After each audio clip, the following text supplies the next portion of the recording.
Good morning दोस्तों। तो कैसे आप लोग? उम्मीद है कि अच्छे होंगे। तो आज हम लोग मोशन के लेक्चर नंबर 4 के साथ मिल रहे हैं और इसमें हम लोग देखेंगे काइनेमेटिकल पैरामीटर, जो आपको हेडिंग में दिख रहा होगा। ये शुरू करने से पहले हम थोड़ा पिछले क्लास का रिकैप कर लेना चाहते हैं कि पिछले क्लास में हम लोगों ने क्या क्या देखा था। तो लास्ट 2 लेक्चर में, 2 या 3 लेक्चर में हम लोग क्या क्या देखे हैं? टाइप्स ऑफ मोशन देखे हैं कि मोशन कितने टाइप्स का होता है, कोई वस्तु मोशन में कब है, कब नहीं है, कब बोल सकते हैं। तो कोई पार्टिकल मोशन में है, ये कब बोलते हैं? अगर कोई पार्टिकल मोशन में है या फिर रेस्ट में, ये कैसे हमको पता चलता है? तो अगर कोई पार्टिकल अपना पोजीशन टाइम के रिस्पेक्ट में चेंज कर रहा है, टाइम के साथ साथ, यानी कि टाइम के सापेक्ष में चेंज कर रहा है, तो ऐसे मोशन को हम लोग क्या बोल देते थे? सॉरी, वैसे पार्टिकल को हम लोग क्या बोलते थे कि पार्टिकल मोशन में है। अगर कोई पार्टिकल अपना पोजीशन टाइम के साथ नहीं चेंज कर रहा है तो उसको हम लोग क्या बोल देते थे कि वो पार्टिकल रेस्ट में है। और ये तो हो गया रेस्ट मोशन को लेकर के। और मैंने देखा था टाइप्स ऑफ मोशन। तो टाइप्स ऑफ मोशन में 4-5 देखा था, उसमें से अपना जो मेन है जिस पे हम लोग को यहाँ से आगे निकलना है, वो कौन सा मोशन है? तो ट्रांसलेशनल मोशन है, यानी कि लीनियर गति, रैखिक गति। सॉरी, लीनियर मोशन, रैखिक गति। तो यही लेकर के हमको यहाँ से आगे निकलना है। तो इसमें लीनियर मोशन किसको बोलते हैं? जब किसी पार्टिकल का हर एक पॉइंट आइडेंटिकल मोशन परफॉर्म करता है, तो ऐसे मोशन को हम लोग क्या बोल देते हैं? Linear motion. जैसे कोई पार्टिकल ए से बी गया तो उसका हर एक पॉइंट का वेलोसिटी क्या होगा? 10 होगा। हर एक पॉइंट का डिस्प्लेसमेंट क्या होगा? 20 होगा। तो ऐसे मोशन को हम लोग क्या बोल देते हैं? ये लीनियर मोशन। ये तो पिछले क्लास का बात हो गई। आज हम लोग देखने जा रहे हैं काइनेमेटिकल पैरामीटर। ये क्या है? तो दोस्तों इसको मैं बहुत आसान से समझाता हूँ, आप समझ जाइएगा। पैरामीटर्स का मतलब आपको पता होगा कि मापदंड। जैसे कोई ऑब्जेक्ट है, कोई भी पार्टिकल है, उसके बारे में स्टडी करने के लिए, उस ऑब्जेक्ट के बारे में स्टडी करने के लिए जिस जिस क्वांटिटी को हम लोग यूज करेंगे, जिस जिस फिजिकल क्वांटिटी को यूज करेंगे, वही फिजिकल क्वांटिटी उस ऑब्जेक्ट के लिए क्या क्या क्या कहलाएगा? पैरामीटर्स, यानी कि मापदंड। उसके बारे में हम लोग को कुछ बता देगा। और मापदंड का काम ही होता है कुछ किसी के बारे में बताना। जैसे अमेरिका के बारे में आपसे कोई पूछे तो आप क्या बताओगे कि अमेरिका का पॉपुलेशन ग्रोथ क्या है, अमेरिका का लॉ कैसा है, अमेरिका का सोसाइटी कैसा है, अमेरिका का ये गेम कैसा है। ये मतलब 10-15 उसका मेन टॉपिक पे बात कर दोगे तो सामने वाला आदमी समझ जाएगा कि वो अमेरिका इस टाइप का है, इस लेवल का है। तो 10-15 चीज़ आपने बताया था अमेरिका के बारे में, वही 10-15 चीज़ क्या हो गया? पैरामीटर। अमेरिका का पैरामीटर जो आदमी को समझा देगा, जिसको आप बोल रहे हो उस आदमी को समझा देगा कि हाँ मतलब इस टाइप का होगा अमेरिका। अब पैरामीटर्स में तो ये थोड़ी ना यूज करोगे कि एक आदमी 10 फीट का है, एक आदमी 6 फीट का है, एक आदमी 5 फुट 2 इंच का है, ऐसे थोड़ी ना बात करोगे। एक मतलब जो लगे कि हाँ इस लेवल का है, उस पर बात करते हैं, जो मतलब कुछ फेमस चीज़ हो। तो ऐसे हम लोग यहाँ पे बात करेंगे। तो यहाँ पर तो हम लोग ये सब पढ़ने वाले नहीं, हम लोग मोशन के बारे में पढ़ने वाले हैं। तो कोई पार्टिकल ए से बी जा रहा है, कोई पार्टिकल मोशन कर रहा है, ए से बी जा रहा है, तो अगर उस पार्टिकल का हमें स्टडी करना हो तो क्या क्या बताएंगे? सोचो, कार का रंग कैसा है, कार में कितने चक्का लगा था व्हील, कार में कितना स्टीयरिंग है, कार में कितना सीट है, ये सब बताने वाला है दोस्तों? बिल्कुल नहीं। कितना मतलब ये सब थोड़ी ना बताया जाता है। अगर मोशन के बारे में पूछ रहा है तो हाँ, क्या उसका वेलोसिटी होगा, क्या उसका एक्सेलरेशन होगा, क्या उसका डिस्प्लेसमेंट होगा, कितना टाइम लिया, तो ये क्वांटिटी सब यूज करके हम लोग बताते हैं किसी कार के बारे में। तो यही क्वांटिटी क्या हो गया? पैरामीटर्स। तो इससे जैसे कोई कार ए से बी गया, अगर हमसे कोई आदमी पूछा कि उस कार के बारे में बताओ, तो मैंने उसका वेलोसिटी बता दिया, डिस्प्लेसमेंट बता दिया, एक्सेलरेशन बता दिया, टाइम बता दिया, स्पीड बता दिया, डिस्टेंस बता दिया। तो इतना इन्फॉर्मेशन मतलब इनफ है किसी आदमी को उस कार के मोशन के बारे में समझने के लिए। अगर इतना चीज़ हम बता देते हैं तो आदमी सेटिस्फाइड हो जाएगा कि हाँ ऐसा कार है, मतलब ऐसे ऐसे कार चला है। तो पैरामीटर्स क्या हो गया दोस्तों? इस चैप्टर के लिए आपको समझ में आ गया होगा कि क्या होगा। यानी कि कार का हम लोग मोशन करने जा रहे हैं, मतलब कार के मोशन के बारे में स्टडी करने जा रहे हैं। तो मोशन को बताने के लिए, मोशन के कार के मोशन को स्टडी करने के लिए जिस जिस क्वांटिटी को हम लोग यूज करेंगे वही क्वांटिटी क्या कहलाएगा, पैरामीटर्स। तो लिखते हैं कि वो क्वांटिटी क्या क्या है। तो आपको आइडिया लग जाना चाहिए कि वो क्वांटिटी क्या क्या होना चाहिए। तो पहला अपने लोग का डिस्प्लेसमेंट, सॉरी पोजीशन लिखते हैं, पोजीशन। दूसरा है डिस्प्लेसमेंट, डिस्प्लेसमेंट। और तीसरा है डिस्टेंस। और चौथा है वेलोसिटी। दोस्तों अगर मैं कभी ऐसे लिख दूँ VLE तो इसका भी मतलब क्या होता है, वेलोसिटी, आप समझ जाओगे। पांचवा है स्पीड। और छठा जो है, जो मतलब इसी पे सारा मैकेनिक्स डिपेंड करता है, वो है एक्सेलरेशन। ये अपना क्या है, फिजिकल क्वांटिटी, ये सॉरी पैरामीटर्स है, फिर ट्रांसलेशनल ये काइनेमेटिकल पैरामीटर है। इस क्वांटिटी को हम लोग यूज करके बता सकते हैं कि कोई कार का मतलब क्या कंडीशन है। तो सामने वाला आदमी समझ जाएगा कि हाँ वो कार का ये कंडीशन रहा होगा। तो ये है अपना, जैसे इसको आप एक सिंपल वे में बोले तो हथियार समझ सकते हो। जैसे अब अपने लोग मोशन पढ़ने जा रहे हैं, तो मोशन हो गया शिकार, अपने लोग हो गए शिकारी। तो आप सोचो शिकार कोई भी चीज़ को करने जा रहे हैं तो कुछ हथियार का ज़रूरत पड़ेगा। जैसे जंगल में ही जाते हो, जैसे शिकारी लोग जो होते हैं वो जाते हैं तो क्या खाली हाथ तो नहीं चल जाते हैं, कुछ हथियार लेकर के जाते हैं। तो हथियार ले जाने के बाद ही शिकारी के ऊपर अटैक कर पाते हैं। तो अपने लोग मोशन पढ़ने जा रहे हैं, तो अभी तो टाइप सी देखे, तो आप अंदर मतलब थोड़ा मतलब जा रहे हैं अब मोशन को रियल में स्टडी करने, तो कुछ तो इंस्ट्रूमेंट होना चाहिए ना, ताकि हम लोग को डिस्कस करने में थोड़ा इजी हो। तो वही ये है, इसको अपने लोग हथियार बोल सकते हैं, जिससे हम लोग भौकाल मचा सकते हैं फिजिक्स के अंदर। तो इसको आप लिखे और इसके बाद हम लोग एक एक करके बात करते हैं। तो दोस्तों अब पहला क्वांटिटी है अपने लोग का वेलोसिटी, ये सॉरी पोजीशन। आखिर ये पोजीशन होता क्या है? तो पोजीशन जो है किसी पार्टिकल का कंप्लीट लोकेशन के बारे में बताता है कि आखिर वो पार्टिकल है कहाँ। जैसे डे टू डे लाइफ का बात करें तो आपसे कोई पूछता है, जैसे आप हो तो आपका दोस्त कोई मुंबई में रह रहा होगा, कोई पटना में रह रहा होगा, कोई दिल्ली में रह रहा होगा, तो ये उसका क्या हो गया, पोजीशन हो गया। अगर आपसे कोई पूछता है कि आपका दोस्त कहाँ, तो अगर मुंबई में रह रहा है तो मुंबई बता देते हो। तो जो आदमी पूछता है वो समझ जाता है कि उसका पोजीशन क्या है, मुंबई में है, यानी कि मुंबई में वो रह रहा है। लेकिन फिजिक्स में कैसे बात करोगे कोई, तो वही पोजीशन जो होता है किसी पार्टिकल का वही बताता है कि मतलब कोई पार्टिकल कहाँ पे है। तो पार्टिकल कहाँ पे कैसे बताएंगे फिजिक्स में, सोचो जरा। ये तो नहीं कहेंगे कि पार्टिकल वहाँ है। तो फिजिक्स में हम लोग कोई चीज़ कहाँ पे है, किसी पार्टिकल का पोजीशन कहाँ पे है, ये बताने के लिए हम लोग एक मतलब कोऑर्डिनेट सिस्टम बनाए हुए हैं, जिसके वजह से हम लोग बता पाते हैं कि कोई पार्टिकल कहाँ पे है। तो इसका नॉलेज थोड़ा होना चाहिए। हम सोच रहे थे होगा आपके पास, लेकिन फिर भी बता देते हैं। होगा भी तो कोई अच्छी बात है, होगा तो, नहीं होगा तो आप सीख लीजिएगा। जैसे x, y और z, और इसके ठीक सामने क्या होता है, निगेटिव निगेटिव निगेटिव। ये भी निगेटिव x, ये निगेटिव x, निगेटिव y और ये निगेटिव z। जहाँ तक हमें पता है कि आपको पता होना चाहिए।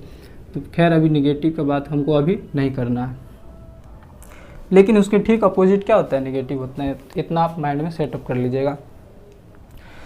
तो ये कोऑर्डिनेट सिस्टम होता है, मतलब एक्सिस सिस्टम, और इसी के थ्रू हम लोग कोई पार्टिकल है कहाँ पे वो बताते हैं। जैसे फिजिक्स में बात करें, अगर ये पार्टिकल यहाँ पे है, तो अगर हम किसी आदमी से पूछते हैं कि वो पार्टिकल कहाँ पे है, तो बोलेंगे वहाँ है। कितना अजीब लगता है सुनने में कि कोई पार्टिकल वहाँ में है, वहाँ है। लेकिन डे टू डे लाइफ के बारे में बात करें तो किसी के बारे में पूछता है कि वो कहाँ है, तो हम बता देते हैं कि वो मुंबई पटना जहाँ होगा वहाँ बता देते हैं। लेकिन यहाँ फिजिक्स में बात करें, जैसे ये पार्टिकल यहाँ पे है, अगर हमसे कोई पूछता है वो पार्टिकल कहाँ पे है, तो बोलेंगे कैसे कि वहाँ पे वो पार्टिकल। सोचो वहाँ पे, कितना अजीब लग रहा है। तो इसी को बताने के लिए हम लोग कोऑर्डिनेट सिस्टम बनाते हैं। तो जिस ऑब्जर्वर से बात मतलब जिस ऑब्जर्वर से आप पूछ रहे हो वहीं पे वो क्या करेगा, एक्सिस सिस्टम बनाया गया। जैसे सपोज करो ये ऑब्जर्वर यहाँ पे रहा होगा, तो यहीं पे क्या बनाएगा, एक्सिस सिस्टम बताएगा। जैसे आपसे कोई पूछता है कि आपका दोस्त कहाँ है, तो जहाँ आप रह रहे हो वहाँ से बताते हो कि कहाँ है, या फिर वहाँ से डिस्टेंस बताते हो कि हाँ यहाँ से कितना किलोमीटर है।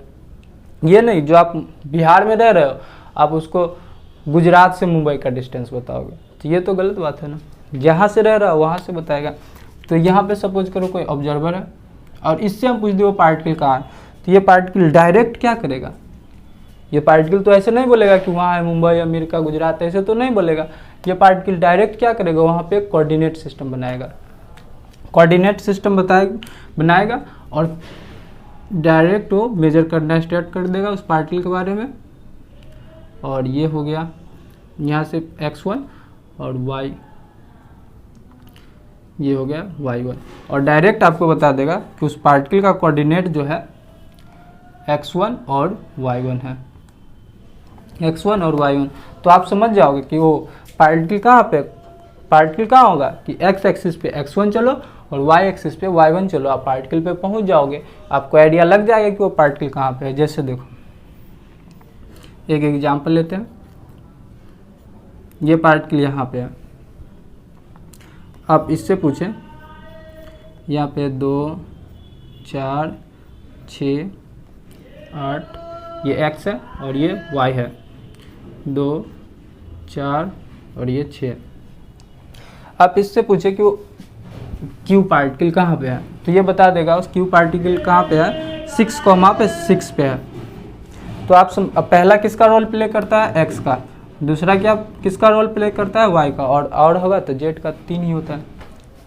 तो इस पार्टिकल से आप पूछे कि q कहाँ पे है, सॉरी ऑब्जर्वर से, तो ये क्या बताएगा 6 पे है। तो आप समझ जाओगे, आपको आइडिया लग जाएगी कहाँ होगा। तो ये पार्टिकल क्या करेगा, ये क्या करेगा 6 चलेगा कहाँ, x पे चलेगा, और 6x पे चलने के बाद x का पूरा चल लिया 6, और इसके बाद 6 कहाँ चलेगा, y पे चलेगा, तो 6 y पे चला, और जहाँ मिला वहीं क्या हो गया, पार्टिकल हो गया। जैसे एक एग्जांपल आप बताओ, थोड़ा हम लोग स्लो चलेंगे लेकिन सारा चीज़ के बारे में देखते हुए चलेंगे। ये ऑब्जर्वर है, आपने एस पार्टिकल के बारे में पूछा कि आज एस पार्टिकल कहाँ है इससे, और इसने बोला 5,6 पे है।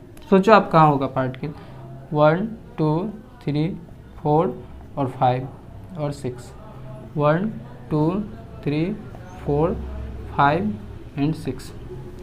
सोचो कहाँ पे होगा पार्टिकल। ये क्या बोला, आपने पूछा कि एस पार्टिकल कहाँ पे है, तो इसने डायरेक्ट कोऑर्डिनेट बताया कि 5,6 पे है। ये तो ऐसे बता नहीं सकता है मुंबई या अमेरिका या फिर दिल्ली, क्योंकि ये फिजिक्स की बात हो रहा है, डे टू डे लाइफ का बात तो हो नहीं रहा है। तो ये बताया 5,6, तो आप समझ जाओगे कि पार्टिकल कहाँ पे होगा। तो इसका मतलब क्या हुआ कि x में 5 है और y में कितना है, 6 है। तो x पे आप 5 चलो, 5 5 5 5 5 5 5 पे आ गया, 5 पे आ गए, x कंप्लीट हुआ।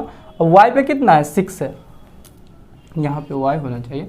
तो y पे कितना है, 6, तो अब y पे 6 चलो, चले चले चले 6 चले।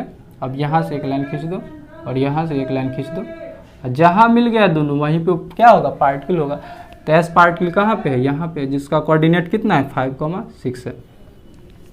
तो पोजीशन यही बताता है, किसी पार्टिकल का लोकेशन बताता है कि वो पार्टिकल कहाँ पे है। तो ये तो पोजीशन से थोड़ा, पोजीशन को बताने के लिए थोड़ा यूजफुल होगा। हमको लग रहा था ये आपको आ रहा होगा, लेकिन चलो कोई बात नहीं, बता दी, अच्छी बात है। तो आपको पता चला कि फिजिक्स में कोई पार्टिकल कहाँ है वो कैसे बताते हैं। मुंबई अमेरिका दिल्ली तो करके बताते नहीं, कोऑर्डिनेट सिस्टम पर बताते हैं। जो कैसे बताते हो अभी हम लोग बता दिया। लिखना चाहते थे तो आप लोग लिख सकते थे। ये हुआ। अब हम लोग अपना मेन टॉपिक पे बात कर रहे हैं कि आखिर पोजीशन है क्या। तो आपको आइडिया लग रहा होगा कि पोजीशन क्या होता है। ये किसी भी पार्टिकल का कंप्लीट लोकेशन के बारे में बताता है कि वो पार्टिकल है कहाँ। तो आपको आइडिया लगा कि ये क्या होता है पोजीशन, कि किसी पार्टिकल का लोकेशन बताता है कि वो पार्टिकल है कहाँ, कंप्लीट इंफॉर्मेशन बताता है कि वो पार्टिकल कहाँ पे होगा। तो इसके बारे में हम लोग लिख लेते हैं।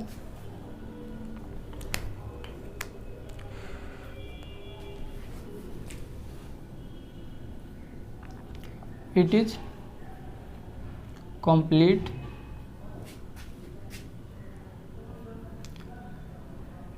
इंफॉर्मेशन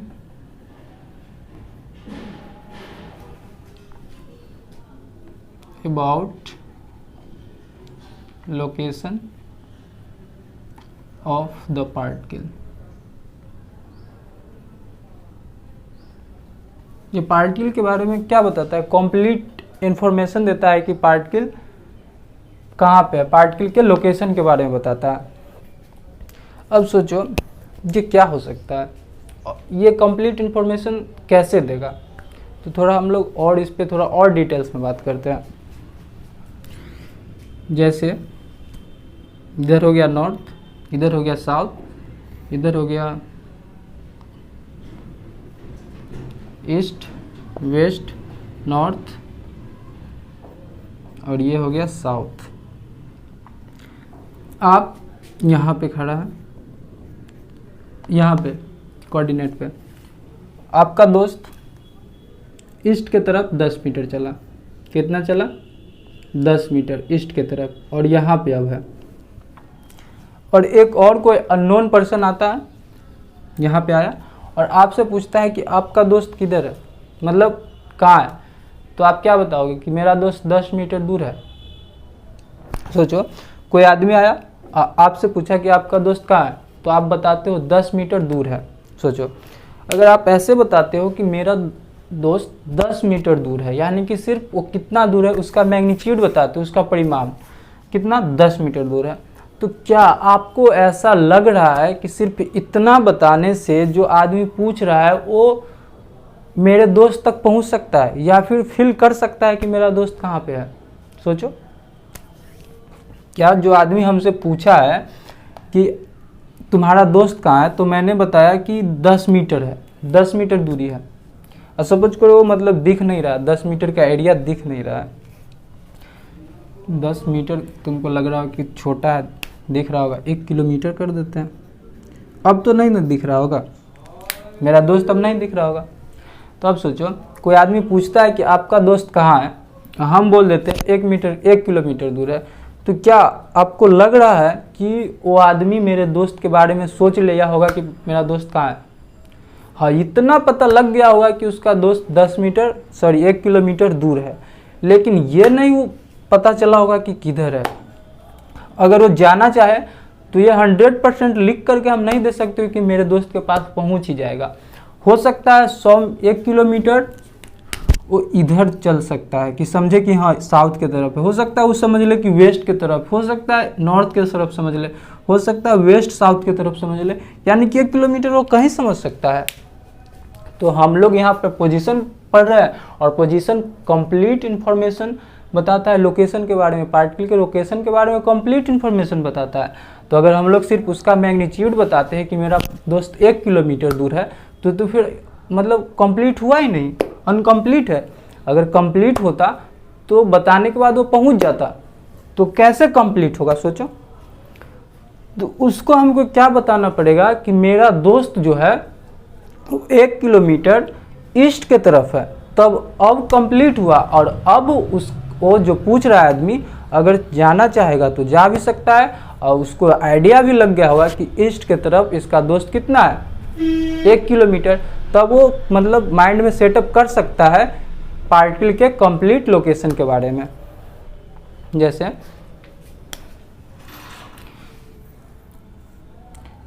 आपको ये हो गया, अब थोड़ा दूर करते हैं इसको। जैसे ये है, इधर x है, इधर y है, इधर नेगेटिव x है, इधर नेगेटिव y है। यहाँ पे कोऑर्डिनेट है, कोई पार्टिकल नेगेटिव 10 पे है, 0,10 पे है, नेगेटिव 10 पे। अगर कोई आदमी हमसे यहाँ पर पूछता है कि सपोज करो ए पार्टिकल है, यहाँ पे ए पार्टिकल कहाँ पे है, तो वो बताएगा कि 10 पे है। तो क्या वो आदमी उस पार्टिकल के बारे में सोच सकता है कि 10 पे किधर है? 10 इधर भी हो सकता है, 10 इधर भी हो सकता है, 10 इधर भी हो सकता है, 10 इधर भी हो सकता है, मतलब चारों साइड हो सकता है 10 मीटर। तो उसके लिए उसको क्या बताना पड़ेगा? मैग्नीट्यूड के साथ साथ डायरेक्शन भी किधर है। तो वो क्या बताएगा कि मेरा पार्टिकल 0, -10 पे है, तो वो समझ जाएगा कि ओ x पे 0 है यानी कि x वहीं पे होगा, y पे कितना है -10 यानी कि निगेटिव पे जाएगा। तो उससे उसको क्या लग जाएगा कि उसका पार्टिकल जो है निगेटिव एक्सिस के तरफ कितना है 10 मीटर की दूरी पे है। तो ये क्या होगा, और मैंने आपको वेक्टर में बताया था जब फिजिकल क्वांटिटी बता रहा था तो बताया था अगर कोई पार्टिकल के पास मैग्नीट्यूड के साथ साथ डायरेक्शन होता है तो उस पार्टिकल को हम लोग क्या बोलते हैं, उस फिजिकल क्वांटिटी को हम लोग क्या बोलते हैं, स्केलर या फिर वेक्टर। तो आपको अच्छी से याद होना चाहिए कि जिस पार्टिकल के पास डायरेक्शन के साथ साथ मैग्नीट्यूड होता है वैसे पार्टिकल को हम लोग क्या बोलते हैं, वेक्टर क्वांटिटी। तो पोजीशन के पास मैग्नीट्यूड तो है ही, मैग्नीट्यूड के साथ साथ क्या हमको बताना पड़ता है, तो डायरेक्शन भी बताना पड़ता है। तो ये डायरेक्शन आ गया तो ये क्या होगा, सोचो पोजीशन क्या होगा, वेक्टर क्वांटिटी। और ये सब मैंने आपको यही बताने के लिए बता रहा था, फील दे रहे थे कि पोजीशन रियल में वेक्टर है, मतलब अब तो फील हो गया होगा ना कि पोजीशन रियल में वेक्टर है। क्योंकि अगर हम उसका सिर्फ मैग्नीट्यूड बताते हैं तो सामने वाला आदमी नहीं समझ पाता है कि वो आदमी किधर है, उसके साथ हमको क्या बताना पड़ता है, डायरेक्शन। और जैसे ही डायरेक्शन वर्ड यूज किए तो क्या हो जाएगा, वेक्टर हो जाएगा। तो आइडिया लगा कि पोजीशन वेक्टर क्यों होता है। तो आप इसके बारे में हम लोग क्या बोल सकते हैं कि position it is vector quantity. तो इसको लिखो, इसके बाद एक दो छोटा पॉइंट हम लोग लिख देते हैं। तो दोस्तों यहाँ पे मैंने पोजीशन का कुछ स्पेशल पॉइंट लिख दिया है। जैसे इट इज़ वेक्टर क्वांटिटी तो पता चल गया होगा कि क्यों वेक्टर क्वांटिटी होता है, क्योंकि डायरेक्शन बताना पड़ता है। It is denoted by X, Y, Z और आर। इसको कैसे डिनोट करेंगे, अगर पार्टिकल एक्स में है तो उसका डिस्प्लेसमेंट कितना हो जाएगा, एक्स से डिनोट करेंगे, मतलब उसका पार्टिकल का डिस्प्लेसमेंट है एक्स में 10 मीटर है तो 10 मीटर। अगर वाई में है तो वाई हो गया 10 मीटर। और अगर जेड में है तो जेड से, अगर जेड में है तो जेड लिख देंगे 10 मीटर। अगर ये न एक्स है न वाई है न जेड में, अगर कहीं बीच सब में है तो अगर बीच समय पार्टिकल कहीं यहाँ पे है कहीं यहाँ पे है तो उसको हम आर से लिखेंगे, आर 10 मीटर। तो ये हो गया उसको नोटेशन को लेकर के। और इसके बाद ऐसा यूनिट मीटर, अगर मीटर क्यों होता है वो भी पता होना चाहिए आप लोगों को, क्योंकि ये डिस्टेंस मापता है यानी कि लेंथ, और लेंथ किस में होता है, मीटर में होता है। तो इसलिए इसका ऐसा यूनिट क्या हो गया, मीटर हो गया। It can be positive negative zero, तो ये भी हो भी सकता है अगर पार्टिकल यहीं पे हो, ओरिजिन पे हो, तो आपको पता होना चाहिए यहाँ का कोऑर्डिनेट क्या होता है 0,0,0। तो यहाँ पर क्या हो गया, अगर पार्टिकल यहीं पे है तो उसका पोजीशन क्या हो गया 0 हो गया। अगर पॉजिटिव एक्सिस के तरफ है, अगर सपोज करो यहाँ पे है तो क्या हो जाएगा, पॉजिटिव एक्स के तरफ 10 मीटर पॉजिटिव में। अगर यही पार्टिकल इधर है, यहाँ पे है 10 मीटर, तो इधर क्या होता है निगेटिव, तो एक्स क्या हो जाएगा -10 मीटर। तो ये हो गया इसका। तो ये पता चल गया पॉजिटिव नेगेटिव जीरो कुछ भी हो सकता है। कैसे हो सकता है वो मैंने बता दिया। तो अब हम लोग अपना अगला क्वांटिटी है उस पर हम लोग बात करते हैं। तो इसको आप लिख लो। तो ठीक है दोस्तों, आज इतना ही रखते हैं। अब हम लोग नेक्स्ट क्लास में मिलते हैं। अगर हम अगला क्वांटिटी के बारे में बात करेंगे तो वीडियो थोड़ा लेंथी हो जाएगा। डेट्स वाई ये वीडियो यहीं पे एंड करते हैं। तो ठीक है दोस्तों।